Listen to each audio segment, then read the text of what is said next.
Well, good evening, everyone. Thank you for having me. I hope everyone can hear me. How to respond to a lot of this. First of all, on the bar, you said you admitted yourself that the bar had been set quite high. I would suggest, though, that the burden of proof is on the proposer rather than on us. It quite clearly says Islam is a religion of peace. I suggest you prove it.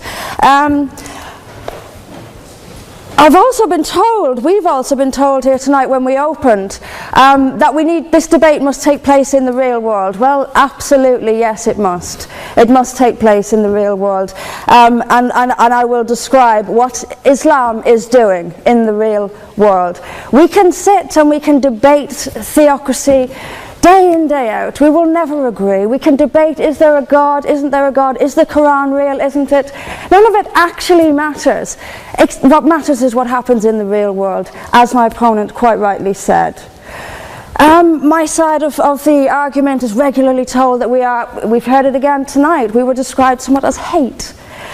We were told that we are demonizing Islam, whipping up fear of Islam.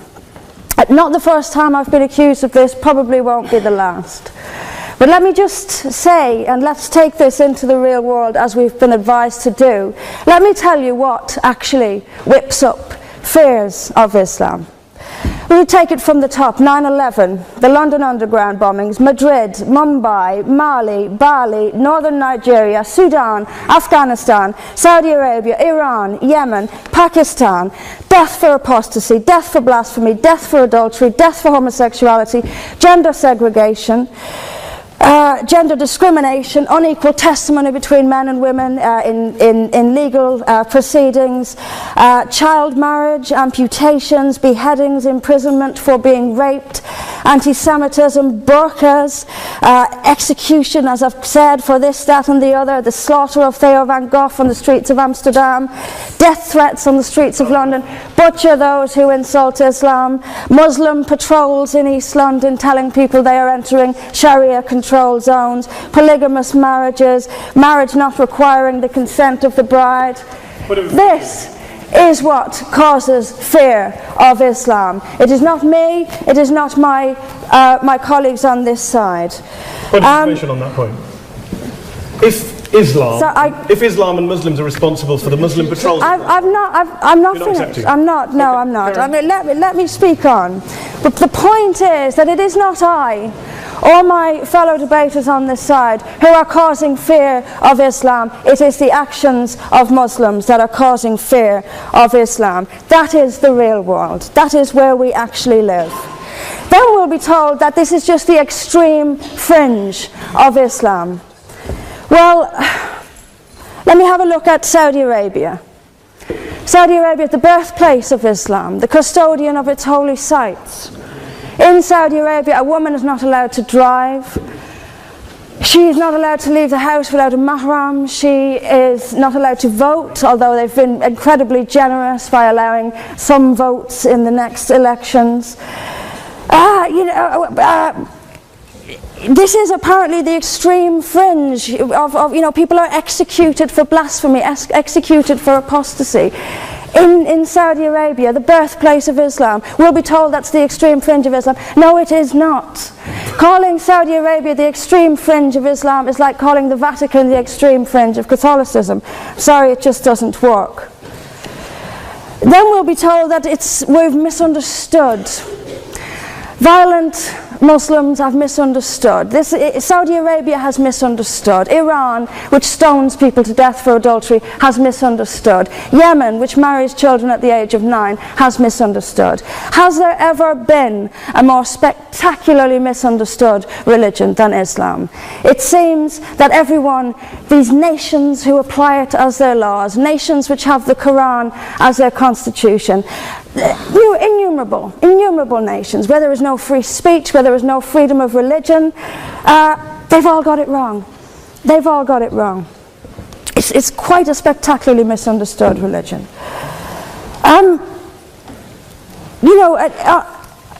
There's just so much. I'm constantly told as well that I need to respect Islam. I'm never quite given a good enough reason why. I am under no greater obligation to respect Islam than I am any other beliefs.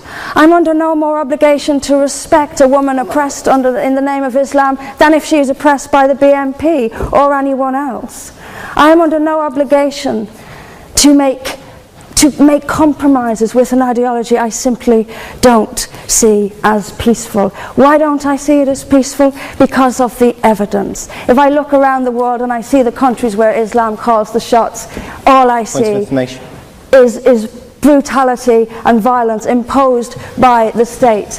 We were told that peace is not just the absence of violence but the presence of justice. Absolutely. I do not see how in a nation where, as the only woman here, I have some particular issues with the way women are treated in Islamic states. Now you can argue that they've got it wrong. Tell them that, because they seem to think that's what it is. Yes, I mean, there's so much to say about it, but is there a peaceful Islam? Yes, there is. It's in the hearts of peaceful Muslims. Unfortunately, though, there's also a rather more objective Islam, and peaceful Muslims have to do some really rather creative interpretation, like the command to beat her. I've seen Muslim women. I didn't stand up for you. You're allowed to. Well, I didn't. So if you could just have it. But I knew this would happen. I knew this would happen, by the way. I knew this would happen.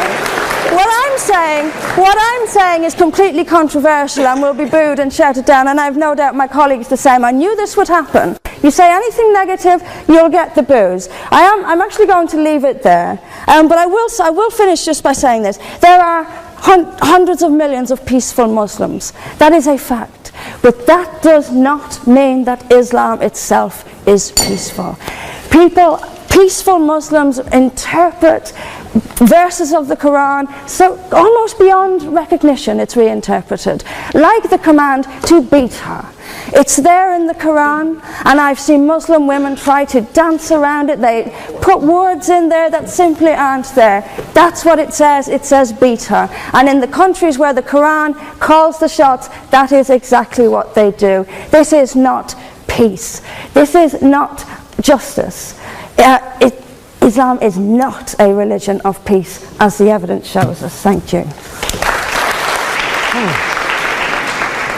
Thank you very much, Mr. President. Ladies and gentlemen, good evening. Assalamu alaikum. Lovely to see you all here tonight. We are having a very entertaining night, are we not, with some very interesting things being said from the other side of the house tonight.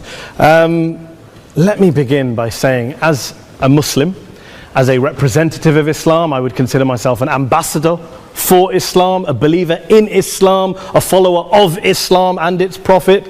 So in that capacity, let me begin by apologizing to Anne-Marie for the Bali bombings. I apologize for the role of my religion and me and my people, for the killing of Theo van Gogh, for 7/7. Yes, that was all of us. That was Islam, that was Muslims, that was the Quran. I mean, astonishing claims to make in the very first speech tonight, on a day like today, where the Conservative Prime Minister of the United Kingdom is having to come out and point out that these kind of views are anathema. And I believe you're trying to stand for the Labour Party to become an MP in Brighton. If you do, and you make these comments, I'm guessing you'll have the whip withdrawn from you, but then again, UKIP's on the rise, they'll take you, the BNP, they might have something to say about your views. This is what Mehdi Hassan always does. By the way, just on a factual point, since we heard a lot about the second speaker, about how backward we Muslims all are, on a factual point, you said that Islam was born in Saudi Arabia. Islam was born in 610 AD. Saudi Arabia was born in 1932 AD. So you were only 1,322 years off. Not bad? Not bad start there. Talking of maths, by the way, a man named Al-Khwarizmi was one of the greatest mathematicians of all time, a Muslim, worked in the golden age of Islam. He's the guy who came up with not just algebra, but algorithms. Without algorithms, you wouldn't have laptops. Without laptops, Daniel Johnson tonight wouldn't have been able to print out his speech in which he came to berate us Muslims for holding back the advance and intellectual achievements of the West, which all happened without any contribution from anyone else other than the Judeo-Christian people of Europe. In fact, Daniel David Levering, the author of the Pulitzer Prize-winning historian and author of The Golden Crucible, points out that there would be no Renaissance, there would be no Reformation in Europe without the role played by Ibn Sina and Ibn Rushd and some of the great Muslim theologians, philosophers, scientists in bringing Greek texts to Europe. As for this being our university, I will leave that to the imagination as to who is our and who is there. I studied here too. An astonishing set of speeches so far making this case tonight. A mixture of just cherry-picked quotes, facts and figures, self-serving, selective, a farrago of distortions, misrepresentations, misinterpretations, misquotations.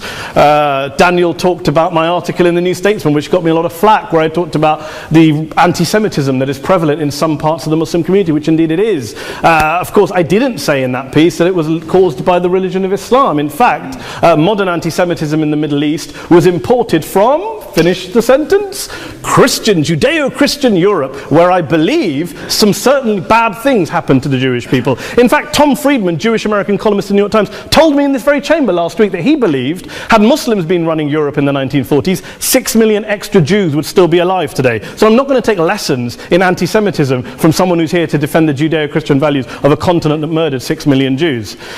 Moving swiftly on. Yes. Absolutely. Well, I'm about to make that point. No, I'm about to make that point. You're right. I agree with you.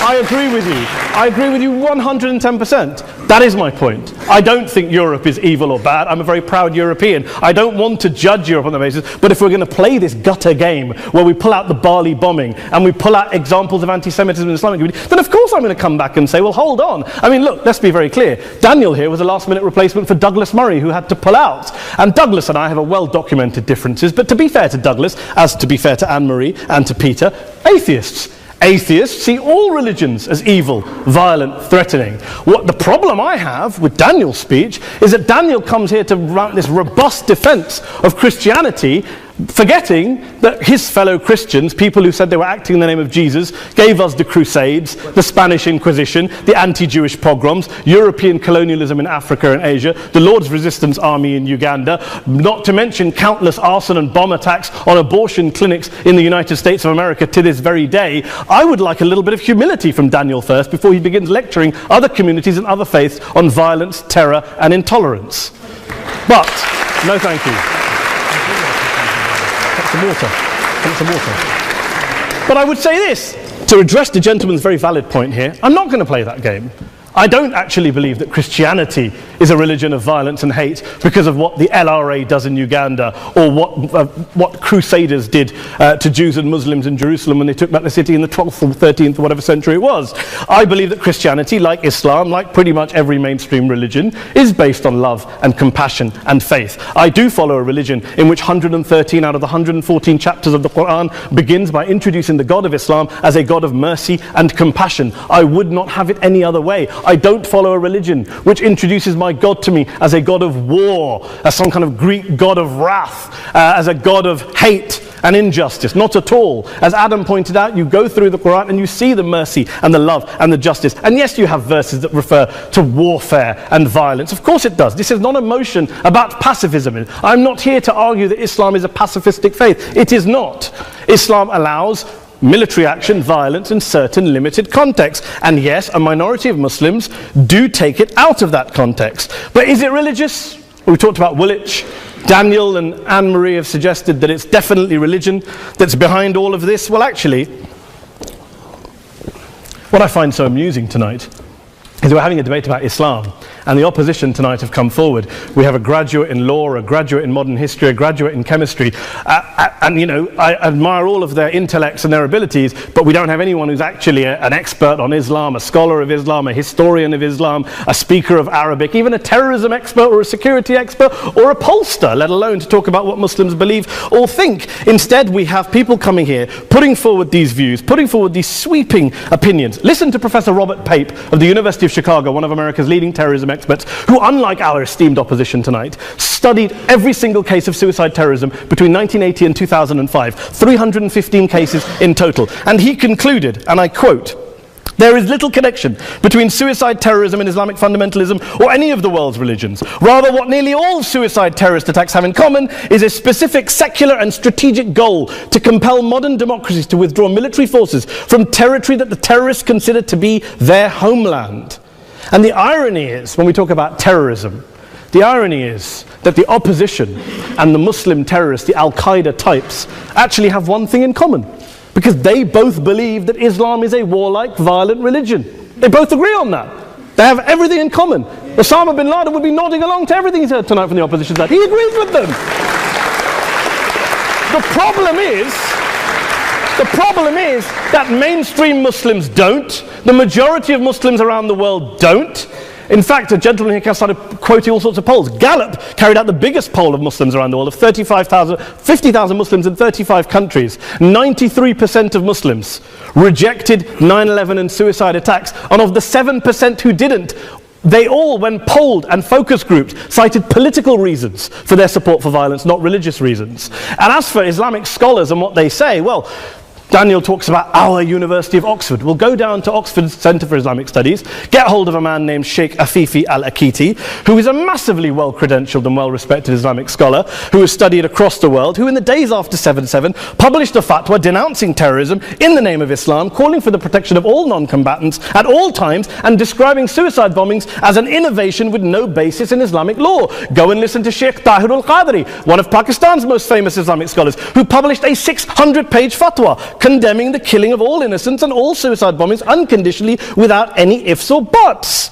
There's nothing new here. This is mainstream Islam, mainstream scholarship, which has said this for years. You don't go out and kill people willy-nilly in the high street or anywhere else, on a bus or a mall, based on verses of the Quran that you cherry-pick without any context, any understanding, any interpretation, or any commentary. Point of information. Please.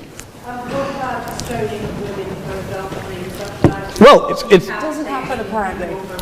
I didn't say it doesn't happen at all. I never said it didn't happen. I don't blame Islam. Yes, it's a very good point. And a lot of us are campaigning against that. And we're campaigning against it in the name of Islam. We're campaigning against it in the name of various interpretations of Islam. Anne-Marie comes and scares us with her talk of Sharia law. I would like to see the book of Sharia law. It doesn't exist. People argue over what Sharia law is. And you empower the extremists by saying there is only one version. You empower them all. I don't believe you took any interruptions, Anne-Marie, so I think you should stay there for a moment. Several countries. Here's what we're dealing with. Here's what we're dealing with. We are dealing, I took your point. Here we are dealing with a 1400-year-old global religion, followed by 1.6 billion people in every corner of the world, a quarter of humanity, of all backgrounds, cultures, ethnicities. And yet the opposition tonight wants to generalize, stereotype, smear, in order to desperately win this debate. And here's my question, if we're going to generalize and smear. If, okay, people say yesterday's bombers, and we've got to be careful, there's a trial going on, were yesterday's attackers, motivated by Islam? Big debate. I don't believe they were. Let's say they were. Let's say Faisal Shahzad, the Times Square bomber, was motivated by Islam. Let's assume, for sake of argument, that Richard Reeves, the shoe bomber, was motivated by Islam. If Islam is responsible for these killings, if Islam is what is motivating these people, and Islam is therefore not a religion of peace, a religion of war, then ask yourself this question: why aren't the rest of us doing it? Why is it such a tiny minority of Muslims are interpreting their religion in the way that the opposition claim they are? Let's assume there are 16,000 suicide bombers in the world. There aren't. Let's assume there are for the sake of argument. That's 0.001% of the Muslim population globally. What about the other 99.99% of Muslims who the opposition tonight either ignore or smear? The reality is that the rest of us aren't blowing ourselves up tonight. The reality is that the opposition came here tonight not worried about the fact that me and Adam might pull open our jackets and blow ourselves up tonight because we're followers of a warlike warrior religion which wants to take over Europe and Daniel's university. The issue is this.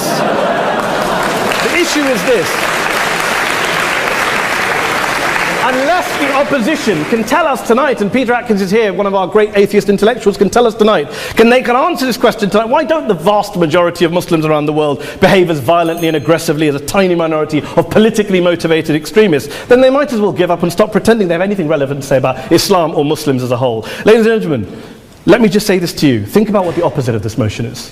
If you vote no tonight, think about what you're saying the opposite motion is. That Islam isn't a religion of peace, it's a religion of war, of violence, of terror, of aggression. That the people who follow Islam, me, my wife, my retired parents, my 6-year-old child, that 1.8 million of your fellow British residents and citizens, that 1.6 billion people across the world, your fellow human beings, are all followers, promoters, believers in a religion of violence. Do you really think that? Do you really believe that to be the case? They say that in the Oxford Union, the most famous debate was in 1933 when Adolf Hitler looked out for the result of the King and Country motion, where they voted against fighting for king and country, and Hitler was listening out for the result. Well, tonight, 80 years on, there are two groups of people around the world who I would argue are waiting for the result of tonight's vote. There are the millions of peaceful, non-violent, law-abiding Muslims both in the UK, Europe, Asia, Africa and beyond, who see Islam as the source of their identity, as a source of spiritual fulfillment, of hope, of solace.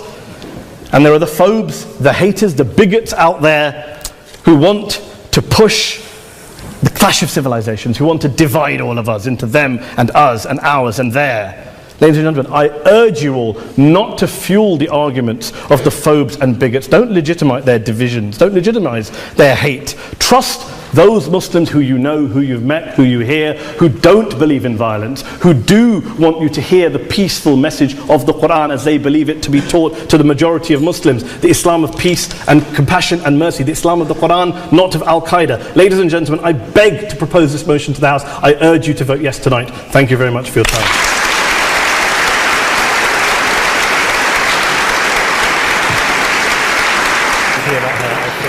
In it, as good men will find anywhere. But we, through examples of the behavior that Islam inspires and often condones, and by seeking to show that Islam has an intrinsic fault, long for Islam 2.0. Islam 2.0, Islam's enlightenment, will have an emphasis on humanity, subtlety, harmony, and reason, and be virtuous. On that point, this evening, though, you are judging Islam 1.0, not Islam 2.0. By opposing the motion, you will be encouraging the emergence of what most of humanity really longs for, but which does not yet exist. Please, for the sake of humanity, oppose.